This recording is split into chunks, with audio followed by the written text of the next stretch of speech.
Welcome to the Deep Dive. Today we're cracking open Chapter 16 from Basic Geriatric Nursing. The topic, sexuality and aging. Mm-hmm. This is a subject, that society often sweeps under the rug, or maybe treats with a bit of awkward surprise. Yeah, absolutely. There's this persistent myth that older adults are somehow asexual. Exactly, and we're here to challenge that directly using the insights from this chapter. Well, it's crucial because, as the chapter lays out right from the start, sexuality is a basic human need. It's fundamental, like needing food or water. It doesn't disappear. Not at all. And it's broader than just the biological act. The chapter stresses the psychological, social, even moral dimensions. It's about affection, connection, emotional bonding that continues throughout life. Okay, so let's bring in some data here, because this isn't just a feeling. The studies mentioned show, 46% of adults over 60 are sexually active? That's the figure, yes. And importantly, most view sex as important in a relationship, regardless of their age. So our core term here is sexuality, in that broader sense. Our goal today is really to walk you through the chapter's key ideas, the physical changes, the external factors that get in the way, and, critically for our audience, the nursing responsibilities. Right. If the need is still there, we have to understand how the body changes. That's the first step. Okay, let's get into those age-related physiological changes. The chapter notes that, yes, sexual response time generally slows down. It does. But, and it seems key, the ability to enjoy sexuality in its various forms, that remains. Precisely. The capacity for enjoyment is still there. And when someone's usual pattern of sexual function is impaired persistently, that's what the book defines as altered sexual function, Yep, right? exactly. That's the clinical term we're looking at. So maybe start with the changes typically seen in men. Sure. These are considered normal aging changes. Things like a delayed reaction to stimuli, it just takes longer to achieve an erection. And the erection itself might be different. Yes, often less firm than in younger years. Orgasm also takes longer to reach. It might be shorter in duration. And the ejaculation less forceful, with less seminal fluid. Uh-huh. And then there's the refractory period, the time needed between orgasms that definitely gets longer. But beyond those normal changes, the most common issue needing clinical attention is probably erectile dysfunction, ED. Ah, yes, ED. It's defined pretty specifically. The inability to get or keep an erection firm enough for satisfactory intercourse in more than half of attempts. More than half, okay. And what's really interesting and clinically important is that age itself isn't the only driver or even the main one sometimes. What else is involved? Often it's underlying health conditions, things like diabetes, depression, cardiovascular disease. These are major factors. Assessment needs to look there first. What about surgery? Is the fear around prostatectomy and ED always justified? Well, less so now. The chapter points out that newer surgical techniques are much better at preserving the nerves involved. So prostatectomy doesn't automatically mean ED anymore. That's good news. And if ED does occur from surgery or other causes, there are effective treatments. Medications like sildenafil citrate Viagra or tadalafil Cialis work well for many. Okay, let's shift to women. The changes there are mostly linked to hormonal shifts after menopause, right? Yeah. Lower estrogen and progesterone. Primarily, yes. And this often leads to something called dyspareunia. Right, dyspareunia. That's discomfort or pain during intercourse. Exactly. And the chapter estimates about a third of women over 65 experience it to some degree. So what causes that discomfort specifically? It can be irritation of the external genitals. The term is pruritus vulvae, but often it's due to changes inside. The vaginal walls becoming thinner, drier, less elastic. That's atrophic vaginitis. Okay. And those tissue changes can also mess with the natural balance of microorganisms, making vaginal yeast infections more likely. Are there straightforward ways to manage this? Thankfully, yes. Often, simple over-the-counter vaginal moisturizers or water-based lubricants are enough. Big caution here, though. Avoid petroleum-based products like Vaseline. They can actually damage tissues. Good tip. What if OTC isn't enough? Then you might look at very low-dose estrogen preparations. These come as creams or vaginal rings, and they target the local symptoms with minimal estrogen getting into the bloodstream. And there are other medications too. ERAs? Yes, estrogen receptor agonist-antagonists like tamoxifen and raloxifene, they're sometimes called designer estrogens. They have specific effects. But this brings us to a really critical point about hormone therapy in general, menopausal hormone therapy, or MHT. Absolutely critical. MHT used to be prescribed much more widely, but major studies found significant risks, increased chances of heart attack, stroke, certain cancers, even dementia. So it's used much more cautiously now. Much more cautiously.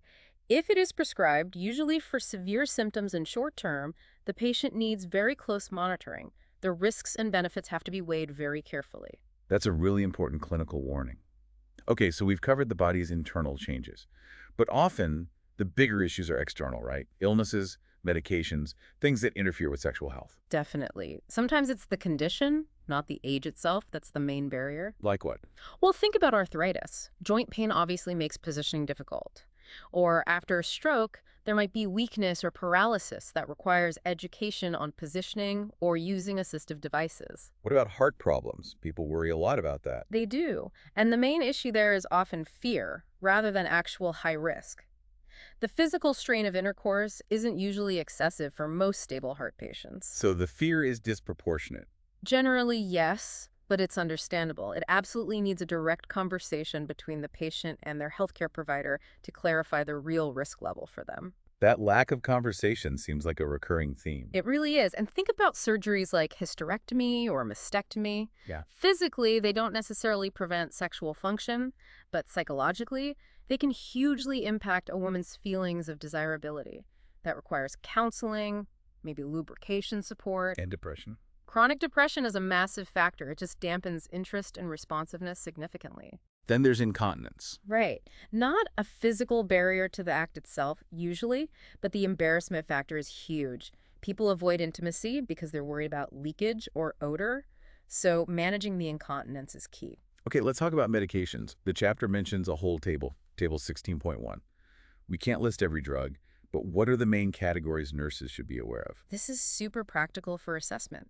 If someone reports changes in sexual function, you immediately think about two big groups. First, drugs affecting blood flow and pressure. Like antihypertensives. Exactly. Yeah. Diuretics, beta blockers, ACE inhibitors, they're common culprits. Second group, drugs acting on the central nervous system. So antidepressants, opioids. Right. SSRIs, tricyclic antidepressants, opioids, even some miscellaneous drugs like methotrexate, cholesterol meds, and don't forget common OTCs like antihistamines can cause issues too. It's quite a list. It is. And alcohol too, excessive intake can delay orgasm in women and cause ED in men. There was an interesting point about Parkinson's medications, though. Yeah, a bit of a paradox. Some anti-Parkinsonian drugs can actually increase sexual desire. Oh. But, and this is the important part, they don't necessarily improve performance. So it can lead to increased desire, but also increased frustration. That's important to know when assessing. Wow. Okay, so we have physical changes, illnesses, medications. But sadly, the chapter points out the most common reason for decreased sexual activity isn't any of those. No, it's the loss of a partner. That really stands out. The partner gap statistic is quite stark. It is. Only 32% of women over 70 have partners, compared to 59% of men in that age group. That loss often shifts the focus for older adults, especially women. I say. While older men might still express a clear interest in the sexual act itself, older women often emphasize the need for companionship, intimacy, emotional connection more. It becomes less about just sex and more about connection. That makes sense. Let's shift gears a bit to psychosocial aspects. What about new relationships later in life? Remarriage. That can be complicated. Families sometimes react strongly. Adult children might worry about, say, dishonoring a deceased parent's memory, or more practically about inheritance issues. But the guiding principle. The older adult's autonomy. They have the right to decide what's best for them, who they want to be with. Our role is to support that right. And sometimes remarriage isn't the best option financially. Exactly. Especially for widows, remarriage can mean losing essential pensions or insurance benefits. That's a major reason why cohabitation without marriage is pretty common among older adults. So health professionals need to recognize these relationships as valid. Absolutely. Regardless of personal or cultural beliefs, we need to support the choices older adults make for their own well-being and financial security. Now, what about the specific needs of LGBTQ plus older adults? The chapter highlights this group is growing. Expected to double by 2030, yes. And they often face what's called a double stigma, ageism plus discrimination based on sexual orientation or gender identity. How does that play out in healthcare? The system is often very heteronormative, meaning it assumes everyone is heterosexual. This can make LGBTQ plus individuals feel invisible or underserved. Many hesitate to disclose their orientation. Why the hesitation? Fear, mainly. Fear of receiving substandard care, fear of judgment, fear that their confidentiality won't be respected. And not disclosing can have serious legal implications, especially for partners. Huge implications. In places without legal protections for same-sex couples, if there's no advance directive or power of attorney naming a partner. They might have no say in healthcare decisions, or even be denied visitation. Exactly. So part of our role might be educating about the importance of these legal documents to protect their relationships and rights. Okay, turning now to a really critical public health issue the chapter addresses: sexually transmitted infections, STIs, in older adults. This often gets overlooked. Massively overlooked, and the stats are genuinely shocking. Tell us. Between 2015 and 2020, rates for chlamydia, gonorrhea, and syphilis actually doubled among people over 55. Doubled. Wow. What about HIV/AIDS? Also a major concern. Over half of all people living with HIV in the U.S. are now age 50 or older. Why is that? Two main reasons. One, people diagnosed years ago are living longer thanks to better treatments. Two, the aging immune system is actually more susceptible to acquiring HIV infection. And diagnosing AIDS in older adults is tricky. The great imitator. Yes, precisely.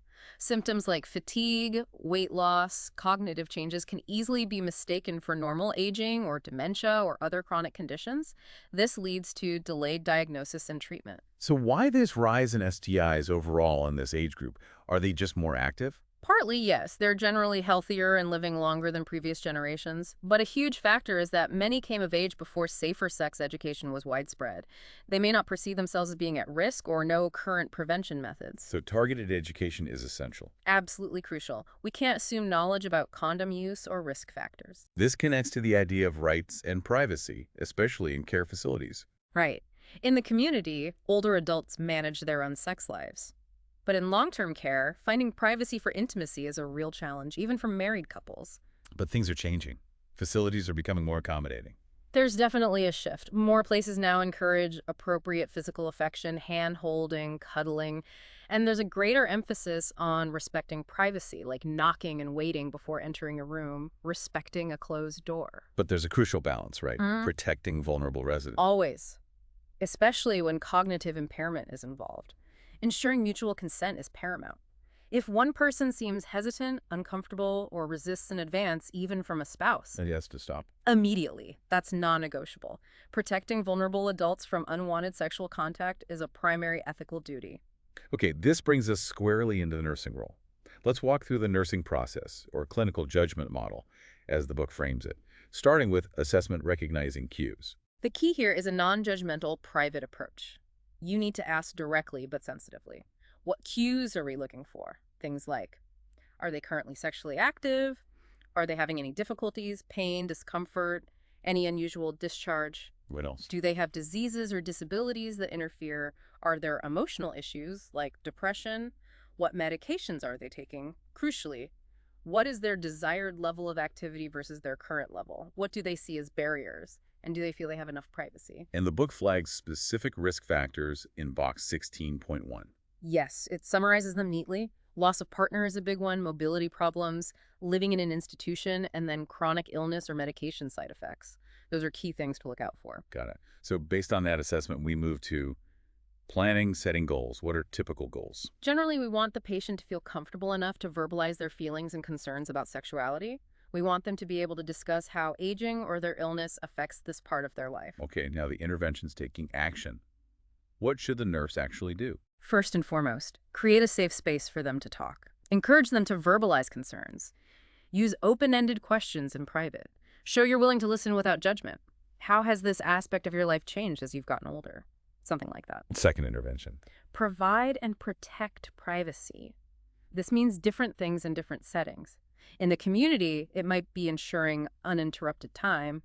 In facilities, it means allowing dating or visits without staff interference, making sure there are private spaces, perhaps facilitating conjugal visits if policies allow, and always respecting a closed door. And the third major action area deals with that really difficult issue: protecting the dignity of confused older adults who might exhibit inappropriate sexual behavior. Right. This requires sensitivity and specific strategies. If someone is exposing themselves publicly, maybe simple clothing modifications can help, like elastic waistbands instead of zippers. What about public masturbation? The first step is usually distraction. Try to redirect their attention. If that doesn't work, gently escort them to their room to provide privacy. The absolute don't here is applying restraints or protective devices to prevent it. That's unethical and inappropriate. Okay, what if the inappropriate behavior is directed at staff? Hmm. A confused resident making a sexual advance. Again, the approach should be calm. Attempt distraction first. If necessary, temporarily stop the care interaction. The key is not to overreact, Why not? because the person likely doesn't understand their behavior is inappropriate due to their cognitive impairment. Overreacting can escalate the situation, potentially leading to agitation or even aggression. De-escalation and maintaining dignity are the goals. That really covers the spectrum of care outlined in the chapter. Thinking about everything we've discussed, what's the single most important message you think our listeners should take away? I think it's that sexuality and its broadest sense of intimacy and connection persists throughout life. Yes, physical changes happen, but they're often manageable. The biggest hurdles are usually external illness, medications, lack of privacy, and especially partner loss And the nurse's role. is crucial. It demands non-judgmental acceptance, proactive assessment, actually asking the questions and then intervening thoughtfully to protect both privacy and dignity. So, thinking about that ethical dimension again, facilities are moving towards encouraging intimacy, which is good. Yes. But that challenge we touched on, ensuring true mutual consent when cognitive impairment is present, maybe in both partners, that seems like the ultimate tightrope walk. It absolutely is. It goes beyond just having a policy. It requires constant vigilance, careful observation, and sound clinical judgment in every single interaction to uphold autonomy while ensuring safety. It's an ongoing ethical challenge. A profound challenge indeed. Well, thank you for joining us on this deep dive into sexuality and aging. We really hope this discussion helps you synthesize this vital area of geriatric nursing more effectively. And a warm thank you from all of us here at the Last Minute Lecture team. Keep learning.